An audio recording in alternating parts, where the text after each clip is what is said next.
evidence is approaching the ship of the Republic of India, commanded by Captain Marasandra Ramaya Harish.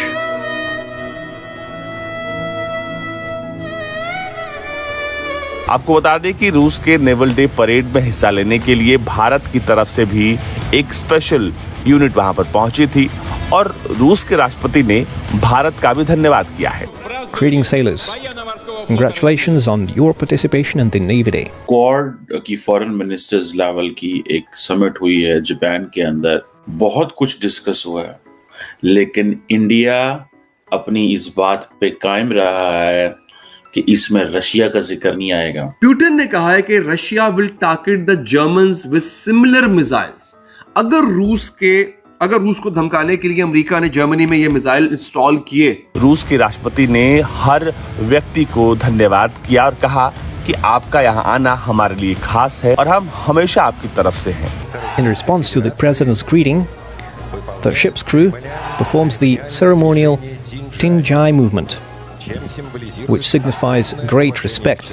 भारतीय वजीर आजम नरेंद्र मोदी गुज़श्ता दिनों लद्दाख में खिताब के दौरान पाकिस्तान पर दहशतगर्दी का इल्जाम लगाते हुए भूल गए कि उनकी भारत माता ने 77 सालों से मकबूजा कश्मीर में आए दिन पाकिस्तान का इसीलिए नाम लिया जाता है बिकॉज जब भी कोई टेरर एक्टिविटी होती है हमारे, चाहे कश्मीर में बात करें, भारत में किसी भी कोने में बात करें, तो बस सिर्फ और सिर्फ हाथ आपको भी पता है कि पाकिस्तान का ही होता है। और इंडिया ने मजबूर किया ऑस्ट्रेलिया को, अमेरिका को और जापान को कि यूक्रेन की सॉवरेनिटी का जरूर नाम लें, लेकिन do not talk about Russia.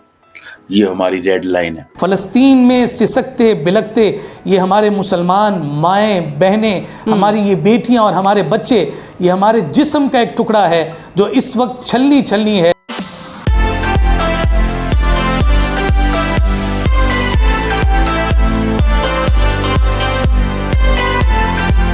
नमस्कार दोस्तों, कल रशिया ने सेलिब्रेट किया अपना नेवल डे परेड। भारत जो रशिया का एक अच्छा दोस्त है, हम लोगों ने INS तामर वॉरशिप भेजी है रशिया में इनके नौसेना दिवस में पार्टिसिपेट करने के लिए, जिसके बाद व्लादिमीर पुतिन ने बहुत ही अच्छी तरीके से वेलकम किया इंडियन नेवी का और इनकी ये वीडियो पूरे सोशल मीडिया में वायरल हो गई है। वहीं दूसरी तरफ आज हमारे foreign minister S Jaishankar quad की मीटिंग में जापान गए हैं, जहां उन्होंने जापान, ऑस्ट्रेलिया और अमेरिका के फॉरेन मिनिस्टर से मुलाकात की एंड कई चीजों पे बात की, लेकिन फिर भी हमारे फॉरेन मिनिस्टर ने रशिया को लेकर कोई स्टेटमेंट नहीं दिया। यानी चाहे कोई भी फोरम हो, क्वाड से लेकर ब्रिक्स तक या फिर रशिया से लेकर यूक्रेन, हर जगह भारत ने अपना परचम लहराया है। इसी टॉपिक पर चलिए आगे पाकिस्तानी मीडिया का रिएक्शन देखते हैं। वीडियो को लाइक और चैनल को सब्सक्राइब कर लें। गुज़श्ता दिनों लद्दाख में मोदी ने एक मरतबा फिर से पाकिस्तान के खिलाफ हर्जा सराई करते हुए प्रॉक्सी वॉर और दहशतगर्दी के इल्जामात भी आयद किए हैं। इस तमाम तरह सूरत हाल को आप कैसे देखते हैं? जी बहुत शुक्रिया। देखिए, पहली बात तो ये है कि ये कोई नई बात नहीं है। भारत की पॉलिटिकल लीडरशिप अपने इलेक्शन से पहले भी इस तरह की स्टेटमेंट्स देती रही और अभी भी ये स्टेटमेंट्स और ये रेटरिक है।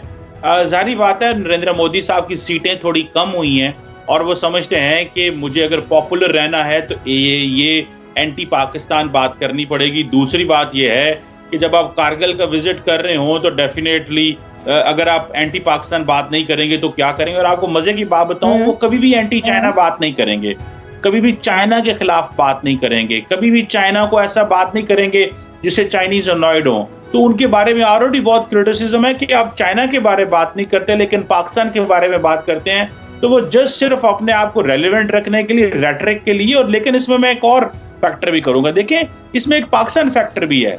जब भी Indian leadership prime minister Modi Pakistan के खिलाफ बात करते हैं, अमित शाह, राजनाथ सिंह, उनके defence minister and home minister Pakistan के खिलाफ बात करते हैं, कभी किसी पाकिस्तान के पॉलिटिकल लीडर ने जवाब नहीं दिया। इसकी क्या वजह है? हमें भी इस पे देखना चाहिए कि हमारी लीडरशिप क्या समझती है कि भारत का जो मसला ये सिर्फ फौज के लिए है या भारत का मसला फॉरेन ऑफिस ने देखना। फॉरेन ऑफिस की स्पोक्स पर्सन जवाब दे या ना दे, किसी को कोई इस चीज से गर्ज नहीं है। मैं समझता हूँ कि पाकिस्तान की पॉलिटिकल क्लास को इस चीज को ज़हन में रखना चाहिए कि 76 साल हो गए हैं, जरूर हमने न्यूक्लियर वेपन्स एक्वायर कर लिए हैं, हम एक मिसाइल टेक्नोलॉजी हैं, लेकिन थ्रेट वहीं का वहीं मौजूद है। सो लिहाजा भारत की जो पॉलिटिकल लीडरशिप के जो स्टेटमेंट्स हैं उनको सीरियस लेना चाहिए।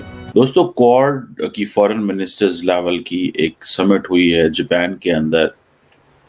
बहुत कुछ डिस्कस हुआ है, लेकिन इंडिया अपनी इस बात पे कायम रहा है कि इसमें रशिया का जिक्र नहीं आएगा, और इंडिया ने मजबूर किया ऑस्ट्रेलिया को, अमेरिका को और जापान को कि यूक्रेन की सॉवरेनिटी का जरूर नाम लें, लेकिन do not talk about Russia. ये हमारी रेड लाइन है।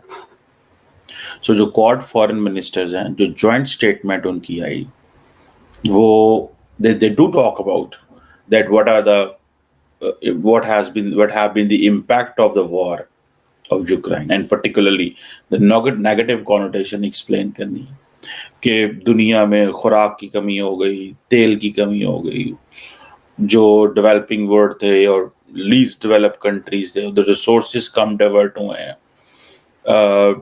मतलब basically in other way the western world is saying कि रशिया जो है उसने दुनिया अथल पथल करके रख दी है। दिस इज व्हाट दे से। अब क्वेश्चन ये है कि देखें यहाँ पे अब क्या हो रहा है। यहाँ पे दुनिया के अंदर तकसीम है। वो कह रहे हैं comprehensive and lasting peace under the international law in Ukraine, और रशिया जो है वो रिस्पेक्ट करे टेरिटोरियल इंटेग्रिटी की एंड सॉवरेनिटी की। लेकिन when it comes to the other parts of the world, the western world खामोश है। So it means all about आपका नेशनल इंटरेस्ट क्या है। So when it comes to Russia Ukraine, आप immediately जो है वो खड़े हो जाते हैं और बोलना शुरू कर देते हैं। सो इंडिया ने बेसिकली तो देखिए मजबूर किया, फोर्स किया कि आप, और आपको याद होगा G20 में भी इंडिया ने यही किया था। So any forum where there is India, आप रशिया की बात नहीं कर सकते। हाँ, ये जरूर बात की है तमाम फॉरेन मिनिस्टर्स ने कि जी मिलिटराइजेशन ऑफ हो गई है साउथ चाइना सी की, ईस्ट चाइना सी की, ये जरूर बात हुई है, और वो जारी बात है इंडिया को भी सूट करता है, सबको सूट करता है।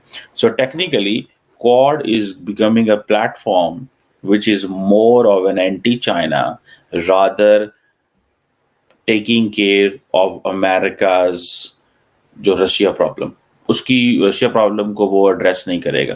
देखिए, एक बात तो समझनी पड़ेगी कि अमेरिका के लिए इंडिया इतना इम्पोर्टेंट है कि अमेरिका समझता है कि इंडिया जो भी करे हमें हर चीज 100 खून माफ कर देनी चाहिए। उसकी वजह अमेरिका की इंडिया से मोहब्बत नहीं है, उसकी वजह से अमेरिका का जो चाइना चैलेंज है, चाइना को कैसे काउंटर करना है, चाइना को कैसे एंगेज करना है, क्योंकि बहुत सारे इंडियंस ये समझते हैं कि अमेरिका हमें तैयार कर रहा है ताकि कल को चाइना के साथ लड़ाई में हम जो है वो इंडिया का साथ दे सकें। सो अमेरिका अपने नेशनल इंटरेस्ट को फॉलो कर रहा है। वो समझते हैं कि अगर एक आधे बंदे को इंडियंस अमेरिका के अंदर या कनाडा के अंदर भी मार भी दिया तो उससे क्या फर्क पड़ता है। हमारे लिए बड़ा खतरा चाइना है, और अगर इंडिया हमारा साथ दे तो वो ज्यादा सिग्निफिकेंट चीज है, बजाय इसके कि हम ये देखते रहें कि जी इंडियन इंटेलिजेंस जो है वो अमेरिका के अंदर। लेकिन आपको बात बता दूं कि 50 साल बाद ये पहली दफा हुआ कि रॉ के ऑपरेशन नॉर्थ अमेरिका में बंद हो गए। ना इस वक्त अमेरिका में ना कनाडा में रॉ की जो ऑफिशियल्स बैठे हुए हैं। बहरहाल क्योंकि अमेरिका को इंडिया की जरूरत है अगेंस्ट चाइना, सो नरेंद्र मोदी और उनकी इंटेलिजेंस एजेंसीज ने जो भी किया अमेरिका कनाडा के अंदर कुछ उसमें होने वाला नहीं है।